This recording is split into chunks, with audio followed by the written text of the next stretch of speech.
আর এবার আপনাদের ব্যারাকপুরে নিয়ে যাব, তার কারণ রামনবমীর শোভাযাত্রায় অর্জুন সিং সেখানে অংশ নিয়েছেন। তিনি কি বলছেন একবার দেখবো। সরাসরি সমীরণ পাল রয়েছেন। সমীরণ।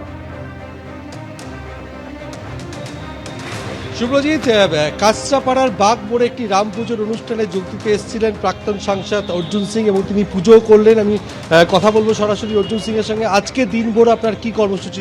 আজকে সকাল 9টা থেকে আমরা রাজারহাটে নিউ টাউনে ওখানে আমাদের মিছিলে স্টার্ট করলাম আমরা। তারপরে নৈহাটিতে জেঠিয়া গ্রাম পঞ্চায়েত এলাকাতে আমরা মিছিল করেছি। তারপরে এখন কাঁচরাপাড়া আছি, আবার এখন নৈহাটি যাব, তারপরে শ্যামনগর, বিকালে ভাটপাড়া, দুটো বড়। কোথায় কোথায় মিছিলে পা মেলাবেন? বললাম তো, ভাটপাড়া মিছিল আছে, ভাটপাড়া জগদ্দল, এই দুটো মিছিল হবে বিকাল 3টে থেকে 2:30 থেকে আর 5টা অবধি। তারপরে গেরুলিয়া মিছিলে হাঁটবো, তারপরে আবার টিটাগড়ে চলে যাবে। তৃণমূল বিধায়ক সোমনাথ শর্মা বলেছেন মিছিলে পা মেলাবেন, সবাই কি আপনারা একসাথে মিছিলে হাঁটবেন? আরে না না, ওরা নতুনভাবে হিন্দু সাজার চেষ্টা করছে। দেখছে সনাতনীরা পায়তলা মাটি সরে গেছে। মমতা ব্যানার্জি সনাতনীদের বিরুদ্ধে বলতে বলতে এখন হঠাৎ সনাতনী হয়ে গেছেন, নিজেকে ব্রাহ্মণ সাজার চেষ্টা করছেন।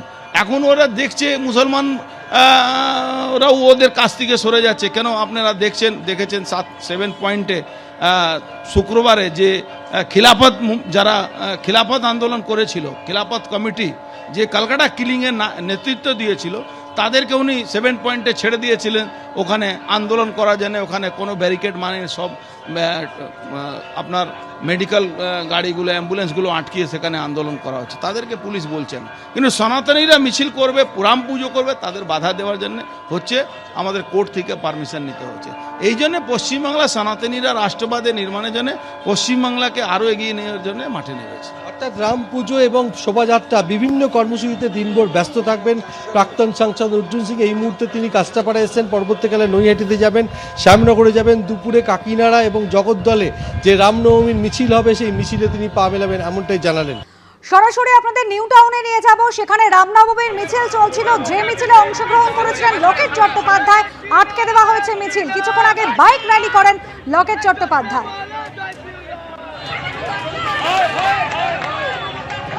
ঝিলম করঞ্জয় আমাদের প্রতিনিধি রয়েছেন আমাদের সঙ্গে। ঝিলম, লোকেট চট্টোপাধ্যায় তিনি বলছেন পুলিশের তরফ থেকে তাদের মিছিল আটকে দেওয়া হয়েছে, রুট পরিবর্তন করতে বলা হচ্ছে।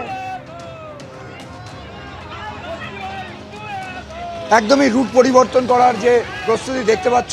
মিছিল যে রাস্তা দিয়ে যাচ্ছিল ভিআইপি রোড ধরে, কেষ্টপুর ধরে, তা সেইটাকে এই মুহূর্তে বাইপাস করে ঘুরিয়ে দেওয়া হয়েছে এবং সেটা কেষ্টপুরেই যে মূল রাস্তা যেদিক দিয়ে আসছিল সেই লেক টাউনের দিকে যেতে না দিয়ে কেষ্টপুরের যে অপর ফুট সেই দিকে তাদেরকে ঢুকিয়ে দেওয়া হয়েছে এবং যে মিছিল শোভাযাত্রা সেই দিকেই যাচ্ছে।